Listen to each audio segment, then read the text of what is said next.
कन्हैया सरकार हंसते हंसते, कन्हैया सरकार हंसते हंसते आया, श्यामला सरकार हंसते हंसते आया, श्यामला सरकार हंसते हंसते आई बहार हंसते हंसते, आई बहार हंसते हंसते आया, श्यामला सरकार हंसते हंसते। भगवान उसमें उस कारागार में बड़े से रूप में आए।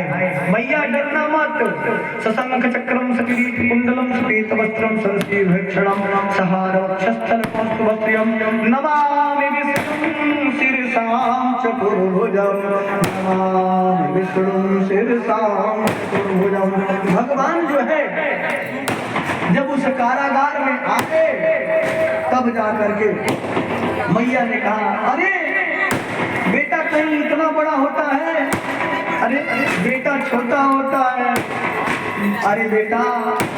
तब मैया ने कहा, अरे माँ मैं तो इसलिए यह रूप पकड़ के आया हूँ कि आप डरो मत, मैं हाथ में शंख चक्र गदा पद्म लेकर आया हूँ। अगर मामा कहीं बदमाशी किया तो इसी चक्कर से आज ही काम तमाम, इसलिए मैं इतना बड़ा रूप लेकर आया हूँ। मैया संतुष्ट हुई, अस्वस्थ पूरा कि भाई चलिए अब कोई जाने की बात नहीं है। सत्यम व्रतम सत्य परम त्रिसत्यम, सत्यस्य योनिहितम च सत्ये, सत्यस्य सत्यामृतस्य नेत्रम, सत्यात्मकं त्वां सर्वं प्रपन्नाः। सभी देवताओं ने वहाँ सत्य सत्य कह करके, सत्य सत्य कह करके, सत्य सत्य कह करके और उनका स्वागत किया। भगवान के आगमन पर सत्य सत्य कह करके देवताओं ने ताके के आवाज में भी सत्य सत्य कह करके उनका स्वागत किया जा रहा है। प्रधान से जब भगवान का जन्म हुआ सभी पहरेदार सो गए, और जो ही पहरेदार सोए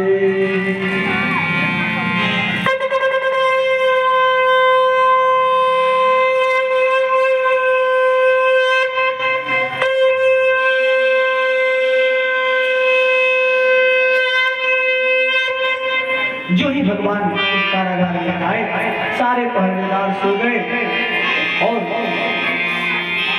भगवान के आने पर देवकी मैया डरी सहमी, उनका मुख केवल निहार रही है। एकाएक भगवान के ही आशीर्वाद से वसुदेव जी के हथकड़ियां खुल गई, बेड़ियां भी खुल गई, दरवाजे अपने आप खुल गए। वहां पर एक टोकरी रखा हुआ था। सज्जन, ये लोग एकादशी व्रत के बहुत बड़े उपासक थे, बहुत अच्छे एकादशी व्रत, तो जो फल आता था वह टोकरी खाली पड़ा था। कुछ विद्वानों का कहना है कि सूप में, लेकिन नहीं सही, सूप में नहीं, टोकरी में इन्होंने उठाया था। टोकरी वह फल का टोकरी खाली पड़ा था, उसी फल वाले टोकरी में, क्योंकि यह सबको फल देने वाले हैं, सबको फल देने वाले हैं। अपने राम को बहुत लोग कहते हैं, महाराज अच्छा कर्म कीजिए आपको बहुत अच्छा फल मिलेगा, थोड़ा संतोष कीजिए बहुत अच्छा फल मिलेगा।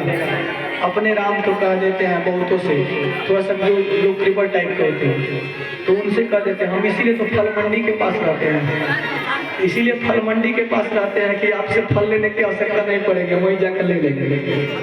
तो सज्जनों, फल की टोकरी में भगवान वहाँ निवास अस्थायी रूप से बैठे, और तब जाकर के वसुदेव जी उस टोकरी में लेकर के यमुना में जो ही प्रवेश किए, यमुना मैया ने सोचा कि थोड़ा सा अपने प्रभु का दर्शन कर ले, स्वामी का। और जो ही स्वामी का दर्शन करने के लिए चरणों से निकली है गंगा प्यारी, यमुना मैया चरणों से ही निकली है, उनके चरणों को उनका दर्शन करने के लिए जो ही ऊपर उठान की, तब तक वसुदेव जी की दाढ़ी दिखाई दे दी। और जो ही दाढ़ी दिखाई दी ससुर जी को देख करके और यमुना मैया शर्मा गई। जा रही थी पति का मुख देखने के लिए, ससुर जी का मुख दिखाई दे गया। यमुना मैया शर्मा के नीचे हो गई, फिर कहीं मुख तो नहीं देख पाई, लेकिन चरण जरूर छू लूंगी। अब चरणों के लिए जो ही उफान मारी, भगवान ने सोचा अरे राम मेरे पिताजी तुम्हारे ससुर डूब जाएंगे। भगवान ने चरण नीचे कर दिया, लो छू लो चरण। और तब जाके यमुना मैया कमर से भी नीचे हो गए। आराम से नंद बाबा के यहाँ पहुंचे। आज जब नंद बाबा के यहाँ पहुंचे, सज्जनों, नंद बाबा वट वृक्ष के पास जाकर के और जब